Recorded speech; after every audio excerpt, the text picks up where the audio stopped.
Welcome to HB Reddit Stories. Today we will see stories of r/am I the a-hole. Am I the a-hole for no longer taking part in meals with my family because they won't accommodate my wife's allergies? My wife, 25F, has food allergies. Shellfish and peanuts are her most serious ones, but she's also allergic to celery and soy. She's used to people not being willing to accommodate her or being lazy about it and thinking they can make food with one of those things in it and just not putting it on her plate. So she'll normally bring some food if people seem unsure about what to do. When we first went to one of my family's dinners, she brought along some stuff she could eat because my mom had made it sound like she couldn't accommodate the allergies. But when we got there, Mom was offended that she had brought food. We explained why and Mom said in future she'd just make food my wife could eat. I'll say this now. Before we moved close and started joining family dinners, my wife and family got along so well and everything was fine. But we moved to be closer to both our families 18 months ago. My wife didn't bring anything the next time and Mom had something she could eat. And for a few months this was how it was. Then one of the days she served something specially for my wife, but the rest of us had shellfish and soy in our food. My mom was not careful about food safety prep and there was contact between what my wife ate and what we ate and my wife had an allergic reaction. Mom said she felt bad and apologized. But then after that dinner she decided it was too much hassle to make a whole other meal for my wife, and then she started making one meal again, but it was a meal my wife couldn't eat. My wife started bringing her own food again, but my mom didn't like it. After some back and forth and me talking to my whole family about the issue, and them saying it was unfair to expect Mom to cook, but she was still adamant she didn't want to do something separate for my wife, so I told them it was for the best if my wife and I just didn't join them for these dinners. My family did not like this decision and we have faced criticism for this choice. Well, I have. They know I decided to just stop showing up.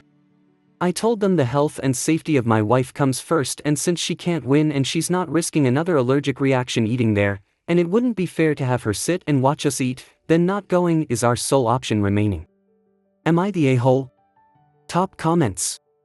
I'm confused on how your wife bringing her own food has any impact on everyone else enjoying the meal. What does your mother expect your wife to do? Sit there and watch everyone else eat? Not the a-hole. OP replies. She finds it rude to bring your own meal to other people's dinner, parties, or family dinners. But she is not being provided food she can safely eat, so the only other option would be she doesn't eat. Not the a-hole. Your mom doesn't want to cook food for your wife, fair enough, so she bought her own and she has a problem with that too? She wants her to eat food she is specifically allergic to. Absurd. Not the a-hole and good decision honestly. OP replies. Or to sit there and not eat, which is really the only other option available here. Not the a-hole. Your wife's health is more important than being at these family dinners. Sounds like your family believes your wife is making things up because she doesn't want to eat what the family is eating. She should be allowed to bring her own food if they want you there so much. OP replies. They believe her. They witnessed her allergic reaction. They just feel like Mom shouldn't have to make food suited to her specifically. But she didn't have to. My wife brought her own food and it still wasn't acceptable to them. Wow. Those don't seem like wild culinary exclusions. Your family can either accommodate her needs, welcome her to bring her own food, or shut the F up. You're not the a-hole. You'd only be the a-hole if you were forcing or expecting special behavior, but it sounds like you just want to be present and are happy to prepare your own stuff. Is your mom the type to always insist on hosting? OP replies. Yes, my mom always hosts these things. She believes as the mom of the family it's her duty to host her kids and her kids' families. Next story. Am I the a-hole for telling stepsis to get over herself and people aren't required to be miserable just because she is? Stepsis Savannah is dead set on this fantasy that her bio parents would be together if not for my dad, which is not the case at all. Savannah still won't open up even when I've tried everything to connect with her. Basically, it's always like this. I invited her to do something that I know she'd like. She'd rather stay home. I got her a gift, she doesn't want it. Throws it away right in front of us sometimes. I sent her a funny video, she's flipping crap with her mom, Jane, because she thinks the video is about her and accuses me of making fun of her. Basically, Savannah's made it clear for 2 years now that she wants nothing to do with me. So I've given up and just stay away from her at this point. My younger stepsibs did want to have a bond, so we spend a lot of time together. Last straw with Savannah was when I invited them to have a sibling day with friends. Savannah said she didn't want her bio sibs to go. Stepsibs wanted to go and parents approved, so we went. Savannah told me off when I got home because they're her bio sibs and not mine. I'm so fed up with her at this point. I told Savannah to get over herself. You're 15, not 5. Go ahead and keep ignoring your therapist and staying in your delusion where my dad is evil and ruined your family. But the world doesn't revolve around you and people are allowed to move on and be happy even if you decide you want to be miserable all the time. Dad asked me if something was up because Savannah was obviously pissed and causing issues for everyone later. Which is when I explained what happened. Dad basically said he knows we're frustrated with Savannah, but my delivery was mean. I think Dad's being too sensitive and coddling Savannah because even Jane is on my side. Savannah has a therapist but never listens to them and it's been years. Savannah is going to be a legal adult in 3 years and I think somebody needs to tell her straight. She's trying to force everyone else to be miserable, but nobody is going to tolerate that once she's out of school. Am I the a-hole? Top comments. I get why everyone is saying everyone sucks here, but I do not agree. You are still a kid, she is still a kid. I do not think it is fair or reasonable to expect one kid to tolerate meanness from another, indefinitely, and perpetually be the better person. The people who are responsible for finding solutions and ensuring everyone has a positive home environment are the parents, not the kids. While your statements to your stepsister were on the harsher side of things, it sounds like you've tried patience, and tried forbearance, and tried kindness, and tried hoping therapy would make a difference. At some point, being harsh might be the only thing to break through. Maybe it won't, but either way it isn't your responsibility to carry the load of her negativity and antagonism. Avoiding conflict is a good strategy, but not at the expense of your own enjoyment of life. Letting your stepsister be awful doesn't help anyone, not even her. Your parents need to step in and do something, not rely on you to put up with it for the rest of your time in the house, because you are right, unless she resolves this trauma and anger, it's going to impact her whole life negatively. Not the a-hole. Best of luck, and just keep being you, and as positive as you can. It's not your job to fix this. Not really getting all the everyone sucks here. Not the a-hole in my opinion. From your post it seems you've been trying to meet Savannah halfway for a while now and she's shut down at every point. When she starts trying to dictate how you interact with other members of the family, she needs a reminder that it's not her place to dictate it. You pushed back after a prolonged episode of guilt tripping and resentment. I do think the blame lies squarely with your parents though. They've dropped the ball on helping her and left you to deal with an atmosphere of resentment which is not your fault. Not the a-hole, you are both young teens. Teens has problem with regulating their emotions in a good way and express themselves in a proper way. Were you harsh in the way you talked to your stepsister? Yes, but it doesn't make you an a-hole. Your parents are the ones that should address this and tell her to be civil to you and the other siblings. She doesn't have to love you, but being respectful and civil when interacting with you is a minimum. Her mom should address her thoughts and dreams. Maybe it's time to explain that even if she breaks up with your dad, she never will go back to the bio dad. Opie replies. Dad and Jane are doing their best. They've tried respecting her space, trying to include her, talks about respect. Savannah's also been in therapy 2x a week since her bio parents divorced. Savannah wants to keep living in her delusion.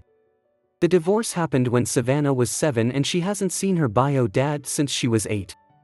Jane made it extremely clear from the beginning that she and bio dad were never getting back together and why. Next story. Am I the a-hole for refusing to babysit when my parents asked because they wouldn't pay me? My parents have me, 16M, and my younger siblings, 12F, 10M and 7F. My younger siblings get an allowance for the chores they do, which is 1 chore each, and for that they get $20 a week. While I never got an allowance for doing my chores and I have 5 chores, making 4 beds every morning, keeping the kid living room tidy, doing laundry twice a week, cooking for the family once a week and cleaning my siblings' lunch boxes after school. I always had multiple chores. This list has been the same for 5 years. Before that, the only difference was cooking, since I didn't cook one night a week. But laundry was added when I was like 7 or 8. My siblings' chores are: carry dishes to whoever washes up, 7F, start the robo vacuum, 10M, and make sure the fridge always has bottled water, 12F. I asked my parents why my siblings get paid, but I don't even know I do more. They told me it was the responsibility of being the oldest and they shouldn't need to pay me to be a good brother and son. Then they hated when I got a job because some of my chores were done at different times than they used to be. I told them I wanted money, and since they decided I wasn't worth paying like my siblings were, I got a real job instead. To be clear, I still do my chores. But instead of the lunch boxes being done right after school on Friday, it happens after work. The kid living room is messy longer because I'll be at work while my siblings are making a mess. My parents want to go on an overnight date night and they asked me to babysit. I asked them what they were paying and they said nothing, it would be another chore. I told them I won't babysit then, and I'll only babysit if I get paid. They told me they can't afford to pay me, and I replied that I was tired of being screwed over by them while they pay my younger siblings. They told me I was being a brat and they can make me babysit. I reminded them that they get what they pay for. Am I the a-hole? Top comments. So in theory, when you leave home at 18 for college or whatever, 12F is going to be shocked that she is suddenly the oldest and has all the responsibility. You are actually fortunate that you are learning real life skills, and you will be prepared for adulthood much more than your siblings. But, not the a-hole for being resentful for the way you are treated differently. OP replies. I don't know if they'll do that to my sister next to me. Obviously they could. But I feel like they just expect me to be home sometimes and make me still do it.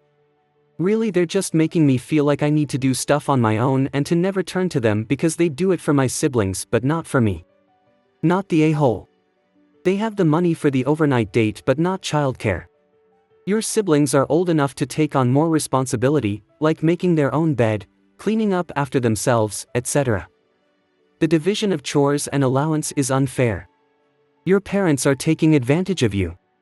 I wouldn't have a problem babysitting 3 kids those ages if they were well behaved. But I can see how you feel they are treating you unfairly, and that makes you not want to help. We do favors for people we like. These are the kind of decisions parents make that make their children cut ties with them. OP replies. This right here. We do favors for people we like, and my parents haven't made me like them in a long time, and they built up a lot of never ever doing something to make life better for you with me. It's not like they asked me to do an hour either, and they still don't want to pay me. Next story. Am I the a-hole for planning a Disney trip without my stepdaughter and leaving her with her father? I, 41F, and my husband, 41M, have 4 children. I have 1 child from a previous relationship, he has 2, and we have 1 together. We have always treated the children as equally as possible, though with extended family, they don't always go on the same trips if we don't go. His parents take his children on vacations and my child doesn't want to go without me. This has never been an issue. But when we plan trips, we always take everyone. The problem is that my SD, 16F, doesn't really like anything that anyone else does. Or she will like it until someone else does. She really wanted to go on a winter trip to Colorado for skiing. None of the other children were that excited, but seeing as it's hard to find things she likes, we went. She was excited until the other kids started enjoying it too, then she wanted to leave. This is pretty much what happens when we went on trips to the zoo, museums, anything. And if other people are already happy about it, she immediately hates the idea. We thought maybe she just wanted time with each parent alone. So we did that with both her mom and dad. She still complained the whole time. Her counselor said maybe she wants activities with both parents to show they get along. They did that, but if they show any enjoyment at all, she hates whatever they are doing. We've done girl days with her mom and I, and she hates it. We have found the less enthusiastic we are, the more she wants to do it. This applies to meals too. If someone else likes something, she finds ways to criticize it. It's like she can't let anyone else enjoy anything. She also likes things more if no one else wants to do them. This also happens when she goes with her aunt and cousins. Her sister is not like this at all. We've asked her if she has any insight, their mother has too, and she comes up with nothing other than, she's just a B****** H, and shrugs. We let her choose other day trips, told her she can bring her friend, but it's the same. If she sees someone like something she chose, she complains and says it was her idea like no one else can enjoy it. So this year, we had been talking about Disney for a while. My nephew has cancer and has always wanted to go with us because he has no siblings and not many friends because he's missed a lot of school. SD said it was stupid as soon as everyone else wanted to go. Her father said he would have a lot of work to catch up on when he got back. He does seasonal work and has to take the work while he can. The kids agreed that they wanted to go and he wanted us to, so I made the plans and we decided to go back another year with all of us. I made the reservations for myself, sister, nephew, and 3 of our children, deciding SD can stay back with dad since she didn't want to go anyway. My husband says am I the a-hole for not planning for her to come too, but I don't want her ruining the trip with complaints with my nephew there. Am I the a-hole? Edit, to clarify, I asked SD multiple times if she wanted to go as I planned, so I would know at each stage if she had changed her mind. She was adamant every time she didn't want to go. Her dad says she always says she doesn't want to go but would regret missing out. This is based on last summer's vacation when she said she didn't want to go but loved it. We were at a campground and it rained the whole time. We were pretty miserable but she thought it was funny. Top comments. Not the a-hole, I'd only advise you, your partner and the child's mother to focus more on her mental health treatment because this thing sounds very pathological to say the least. OP replies. We've had the same concerns and fortunately she participates in the counseling, though there hasn't been progress that we can see. Not the a-hole. Reddit is gonna hate this, but hormonal contrarian teens should not be able to hold their families hostage like she has. Y'all have treated her like a small child with a terminal diagnosis, and that's not doing her any favors. She needs boundaries and a mental health professional. It wouldn't hurt for all of her parents, bio and step, to be in therapy, too, family and solo. As for this not being fair, it isn't fair to make your other kids put up with her crap. It isn't fair to make her go on a vacation she'll abhor. Your husband is wrong.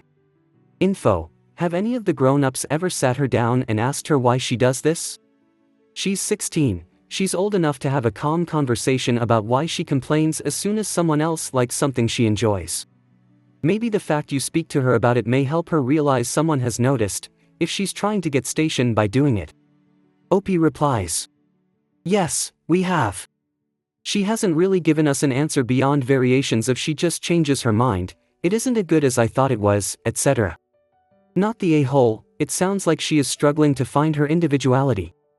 I wasn't this extreme but I definitely thought if I liked things people weren't keen on or didn't know about that I was unique and it was special. I didn't want to like the same things as everyone else either. I'm glad to say I grew out of it when I wanted to enjoy things with others and share experiences. You're doing a great job trying to help her figure it out, splitting time and activities with all parents. I think not bringing her is the perfect solution for everyone. You deserve to enjoy any vacation but especially such a pricey one. I wouldn't risk an upset. My advice for when she starts grumping at places is to straight up ignore her. Keep having your fun and let her learn to join. OP replies. Was there anything in particular that helped you grow out of this? Next story. Am I the a-hole if I change my wedding RSVP after having a +1 rescinded? I have a friend from college that is getting married in 2.5 weeks. I got the invitation for the wedding a week ago, and the invite had a QR code which brought you to their wedding website on the knot. The wedding is on a Friday, is very last minute, and I will have to take time off of work to attend. I am friends with the bride from college, and we have one mutual friend who is also invited. The mutual friend that we share, however, is unable to attend the wedding, so I will not know anyone at the event aside from the bride. When I went to RSVP on the knot, it gave me the option to add a +1. I have never seen this option before without having a +1 invited, so I assumed I was allowed a +1.